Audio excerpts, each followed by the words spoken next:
Hello friends, welcome to my YouTube channel highlighted Samil Gupta.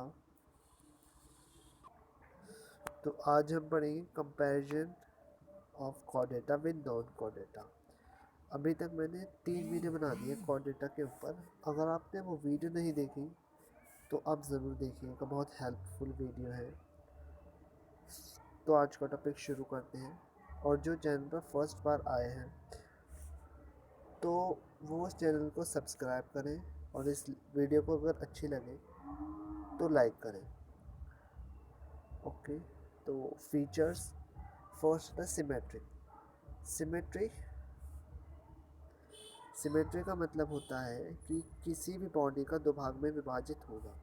यानी कि जैसी कोई बॉडी है, ये अर्थ फॉर्म, तो इसकी जो बॉडी है इधर से भी दो भाग में विभाजित। अगर इधर से ये दो बराबर भागों में विभाजित तो बायलेटरल है, और अगर दो भागों में और विभाजित होती है तो ये रेडियल सिमेट्री हो गई। मतलब दो से ज़्यादा अगर विभाजित हो जाएगा तो ये रेडियल। अगर हम कॉर्डेटा की सिमेट्री देखते हैं तो वो बाइलेटरल है, और नॉन कॉर्डेटा की रेडियल, बाइरेडियल, बाइलेटरल, और किसी किसी में होती नहीं है सिमेट्री, यानी कि शरीर का विभाजन नहीं होता है। सेकंड आता है मेटामेरिज्म। मेटामेरिज्म का मतलब होता है शरीर पर धारियाँ। जैसे ये अर्थवर्म है, तो अगर आप अर्थवर्म की बॉडी को देखते हैं तो उसमें शरीर पे धारियाँ पड़ती हैं, यानी कि लाइन लाइन, और ये दो बराबर इक्वल होती है। इनको मेटामियर्स बोला जाता है, और अगर ये बॉडी में पाई जाती है तो इसको मेटामेरिज्म बोला जाता है। अब कॉर्डेटा में ट्रू होती है मेटामेरिज्म, और नॉन कॉर्डेटा में ट्रू और सीडो मेटामेरिज्म, और कभी कभी लैकिंग भी होती है। फिर आता है पोस्ट एंड टेल, यानी कि पूंछ के बारे में। कॉर्डेटा में यूजुअली प्रेजेंट होती है, और नॉन कॉर्डेटा में लैग मतलब नहीं होती है। ग्रेड ऑफ ऑर्गेनाइजेशन, यानी कि बॉडी कैसे कैसे बनती है। तो पहले सेल होता है, सेल के ग्रुप को टिश्यू बोला जाता है। फिर टिश्यू से ऑर्गन बनते हैं, और ऑर्गन से मिलकर ऑर्गन सिस्टम, तो इसको ग्रेड ऑफ ऑर्गेनाइजेशन बोला जाता है, यानी कि बॉडी कैसे कैसे बनी है। तो अब कॉर्डेटा में ऑर्गन सिस्टम है, और नॉन कॉर्डेटा में प्रोटोप्लाज्मिक टू ऑर्गन सिस्टम है। फिर आती है जर्म लेयर। जर्म लेयर होती है, जैसे ये एम्ब्रियो है, इसमें 3 लेयर्स होती हैं। एंडोडर्म, एंडोडर्म यानी कि अंदर की, मेसोडर्म यानी कि बीच की, और एक्सोडर्म यानी कि बाहर की जो लेयर होती है। तो इसमें 3 लेयर होती हैं। अब कॉर्डेटा में 3 यानी कि ट्रिपल प्लास्टिक होता है, मतलब 3 लेयर्स होती हैं। फिर आता है नॉन कॉर्डेटा, उसमें 2 होती है डिप्लोप्लास्टिक। अगर 2 हैं तो डिप्लोप्लास्टिक मतलब लेयर वाला है, और अगर 3 जर्म लेयर पाई जाती है तो वो ट्रिप्लोप्लास्टिक है, और कभी कभी तो नॉन कॉर्डेटा में होती ही नहीं है।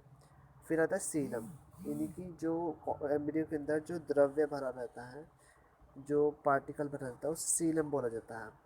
अब कॉर्डेटा में 2 सीलमेट है, और नॉन कॉर्डेटा ए सीलमेट यानी कि सीलम नहीं है, सीरो सीलमेट यानी कि अच्छा सीलम है, झूठा सीलम नहीं, झूठा सीलम पाया जाता है, यानी कि, और ट्रूली सीलमेट, कभी कभी सीलमेट भी होते हैं। फिर आता है फॉर्मल सेवरल सेगमेंट्स, यानी कि सेगमेंट्स यानी कि पार्ट्स में। तो कॉर्डेटा में फॉर्मल सेम सेगमेंट्स होते हैं नॉन कॉर्डेटा में, और कॉर्डेटा में सेवरल सेगमेंट्स होते हैं। फिर आता है नोटोकॉर्ड, यानी कि नोटोकॉर्ड रीढ़ की हड्डी, यानी कि ये है कोई एनिमल या फिर मैन ही मान लो, तो इसके बीच में नोटोकॉर्ड होती है, रीढ़ की हड्डी होती है। मैंने इसको सेकंड वीडियो में बहुत अच्छी तरह बताया है। अब कॉर्डेटा में प्रेजेंट एट सम स्टेज और replace by a backbone made of ring like vertebrate, यानी कि कुछ स्टेजेस में प्रेजेंट होती है, और जब एडल्ट होता है तो ये बैकबोन में कन्वर्ट हो जाती है नोटोकॉर्ड। नोट वो नॉन कॉर्डेटा में नोटोकॉर्ड और बैकबोन लैकिंग, यानी कि नोटोकॉर्ड और बैकबोन लैकिंग होती है। गट पोजीशन। गट एक लॉन्ग होलो ट्यूब होती है, यानी कि अगर ये एनिमल है तो इसके माउथ से शुरू कर इसके एनस तक जो गट मतलब कि जो श्वसन तंत्र होता है, श्वसन नाल होती है, तो उसको एक गट पोजीशन गट बोला जाता है। अब उसकी स्थिति के बारे में, गट पोजीशन, अगर मैं बोलता हूँ कॉर्डेटा में, तो वेंट्रल टू नर्व कॉर्ड होती है, मतलब कि वेंट्रल से नर्व कॉर्ड की तरफ होती है। और नोटोकॉर्ड में dorsal to nerve cord, dorsal यानी कि पीछे की तरफ को बोला जाता है डॉर्सल। अब डॉर्सल से नर्व कॉर्ड की तरफ होती है। अब आता है फेरेंजियल गिल्स्टिड्स, कॉर्डेटा में प्रेजेंट होती है सम स्टेजेस में, नॉन कॉर्डेटा में एब्सेंट होती है, फुली एब्सेंट होती है। फिर आता है एनस, कॉर्डेटा में differentiate and open before the last segment, यानी कि लास्ट सेगमेंट के बनने से पहले ये डिफ्रेंशिएट होती है और ओपन होती है।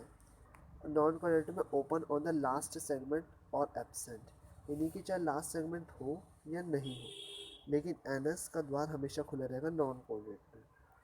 फिर आता है ब्लड वेस्कुलर सिस्टम, अगर मैं इसमें बोलता हूँ कॉर्डेटा में क्लोज्ड होता है और नॉन कॉर्डेटा में ओपन, क्लोज या फिर कभी कभी एब्सेंट होता है।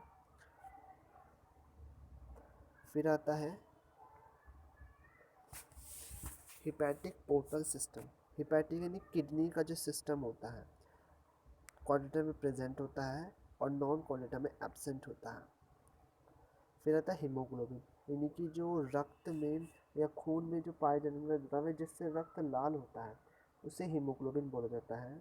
कॉर्डेटा में तो हीमोग्लोबिन इन रेड ब्लड कॉर्पस्कल्स और नॉन कॉर्डेटा में प्लाज्मा में होता है, या फिर कभी कभी एब्सेंट ही होता है। प्लाज्मा रक्त का ही एक भाग होता है, रक्त में 60% प्लाज्मा होता है।